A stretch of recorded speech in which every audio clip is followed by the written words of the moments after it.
Hai Smart Traders and Investor, kembali lagi bersama saya Kadek Mertayasa di channel Yuk Nabung Saham.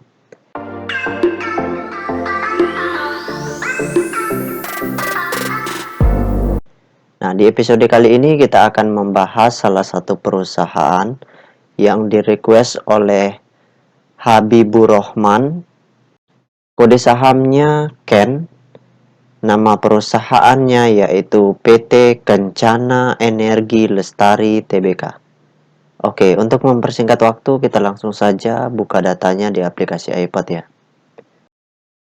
Jika Anda menyukai konten-konten kami mengundang Anda untuk mengklik tombol like dan subscribe agar Anda mendapatkan video terbaru kami setiap minggunya. Nah, selanjutnya kita ganti di sini kode sahamnya menjadi KEN, KEEN, kemudian kita enter. Nah, berdasarkan grafik dari perusahaan PT Kencana Energi Lestari ini, selama setahun terakhir harga sahamnya mencapai puncak tertinggi di harga Rp685 per lembar, tepatnya pada tanggal 16 Februari 2022. Kemudian terendahnya di harga Rp270 per lembar, itu tepatnya pada tanggal 29 Januari 2021. Oke, sekarang langsung saja kita lihat apa yang dilakukan oleh investor besarnya selama sebulan lebih terakhir ini, tepatnya dari tanggal 2 Februari 2022 sampai tanggal 4 Maret 2022. Nah, kita langsung saja klik kolom iPod, kemudian kita klik kolom Browsum. Kemudian di sini, oke, tunggu dulu ini kita okekan dulu. Kemudian di sini kita ganti kode sahamnya KEN. Kemudian setelah itu kita ganti tanggalnya dari tanggal 02 bulan 2 2022 sampai tanggal 04 bulan 3 2022. Oke, kita show. Nah, berdasarkan data transaksi atau data broker summary dari perusahaan PT Kencana Energi Lestari Tbk ini, kalau kita hitung total lot yang dibeli dengan total lot yang dijual secara keseluruhan dengan menggunakan tools tambahan yaitu Detektor, maka dapat ditarik kesimpulan bahwasannya selama sebulan lebih terakhir ini dari tanggal 2 Februari 2022 sampai tanggal 4 Maret 2022, di periode ini investor besarnya melakukan normal distribusi.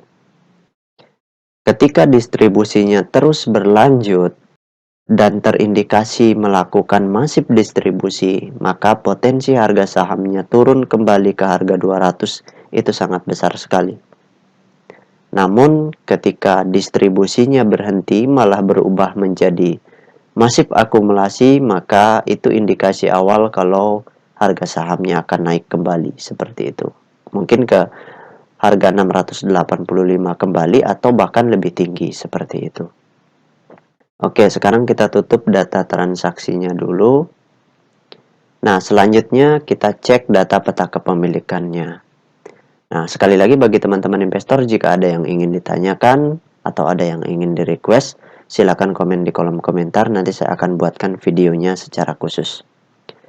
Nah, berdasarkan hasil riset yang saya lakukan dengan mengumpulkan data-data dari SRO Bursa Efek Indonesia dan data-data dari sekuritas, maka dapat ditarik kesimpulan bahwasannya perusahaan PT Kencana Energi Lestari ini 100% sahamnya telah dicetak dalam bentuk scriptless. Nah, dari 100% saham yang beredar, kepemilikan investor besarnya sebesar 64%. Ini porsi kepemilikan yang cukup besar, di mana mengindikasikan bahwa kepentingan investor besarnya di perusahaan ini masih cukup besar seperti itu. Nah, sedangkan kepemilikan investor retail sebesar 27,3%. Artinya di sini kategori retail itu juga sudah cukup besar seperti itu. Nah, kalau investor besarnya mau melakukan akumulasi dalam jumlah besar, maka potensi harga sahamnya naik itu kembali ke level yang lebih tinggi, itu lebih besar seperti itu.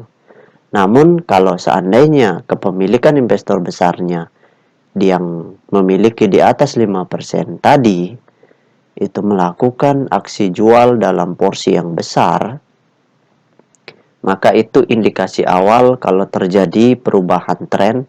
Bahkan bisa jadi kalau semakin masif terjadi penjualan oleh investor besarnya sampai kepemilikan mereka misalkan 10% atau bahkan 5%, maka itu bisa dikategorikan exit strategi atau mereka sedang menjual penuh perusahaan ini ke publik seperti itu. Jadi kalau perusahaan yang kepemilikan investor besarnya di bawah 50%, kalau saya kategorikan di bawah 75% itu sudah mulai kurang menarik gitu. Apalagi kalau misalkan di bawah 50%, nah itu biasanya kalau saya pribadi saya sudah tidak terlalu melirik perusahaan itu. Kecuali terjadi akumulasi dalam jumlah besar, kemudian kepemilikan investor besarnya bertambah, barulah saya kembali memantau perusahaan itu, seperti itu. Nah, itu saja yang dapat saya sharingkan untuk Habibur Rohman. Bagi teman-teman investor, jika ada yang ingin ditanyakan atau ada yang ingin di-request, silakan komen di kolom komentar. Nanti saya akan buatkan videonya secara khusus. Baik teman-teman investor, see you next time. Salam cuan selalu.